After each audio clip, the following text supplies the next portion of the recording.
апельсиннің қабығын қырып аламыз. Цедрасын аламыз.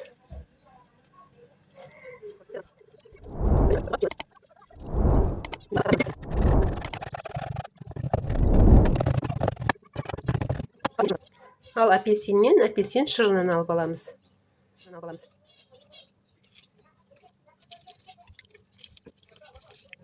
Ұнымызды ыдысымызға саламыз да, үйрегетін осылай аяғын кесіп ұнымызға былғап аламыз.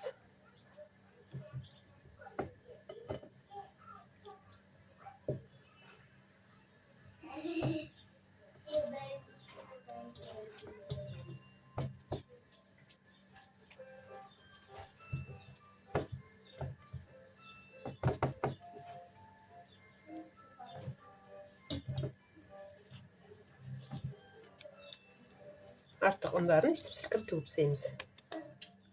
Ыдысымызға майымызды құямыз. Гхи майын құйдым. Енді астын жағы қыздырып, үйрегімді саламын.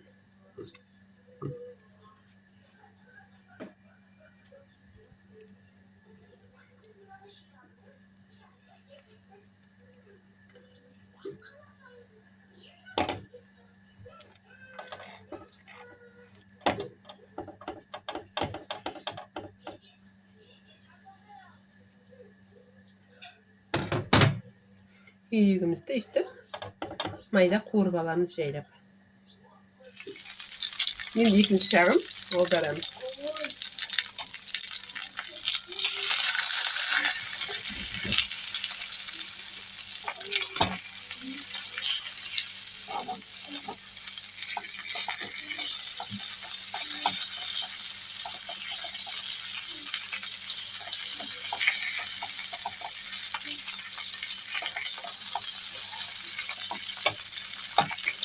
Аздап қуырып аламыз. Енді үйрегімізді сүріп ала тұрамыз.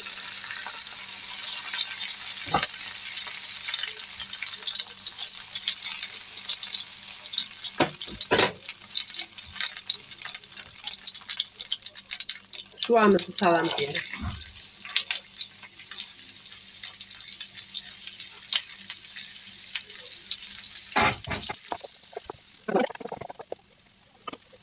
Лимон шырынын құямыз.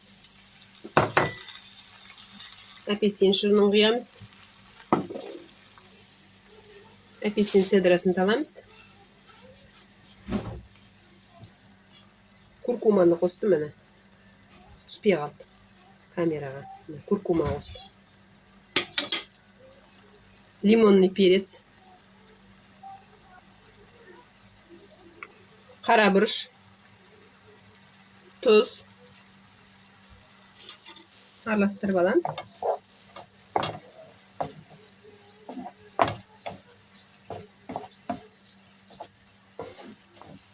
Үйрегімізді соусымызға саламыз. Бетін жауып, үйрегіміз піскенше пісіреміз. Жауып, 1 сағаттай пісіреміз. Бірақ ара-тұра арасында қақпағын ашып қарап, соусын тексеріп, азайып жатса, су құйып отырамыз. Үйрегімізді ара-тұра үстіп, ауыстырып қойып тұрамыз.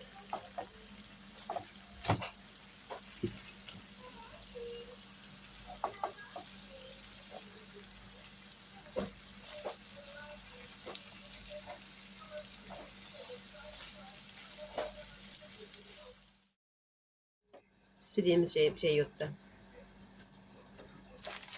Гарнирге мынандай глютенсіз қия қосылған күріш пастасын немесе кез келген пастаны ұсынуға болады.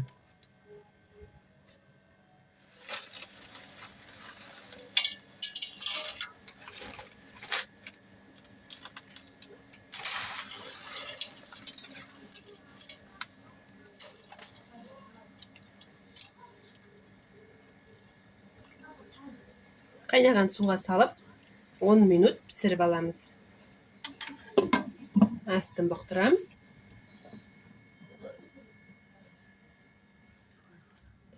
Пастамызды осылай салқын суға сүзіп жуып аламыз.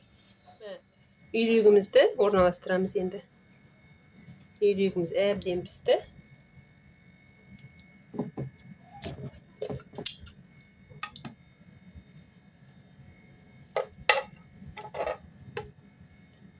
Енді соусымызды құямыз осылай.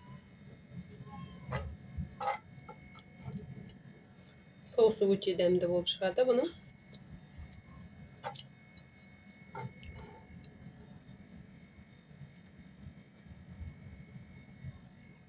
Үйректі осылай апельсинмен ұсынуға болады.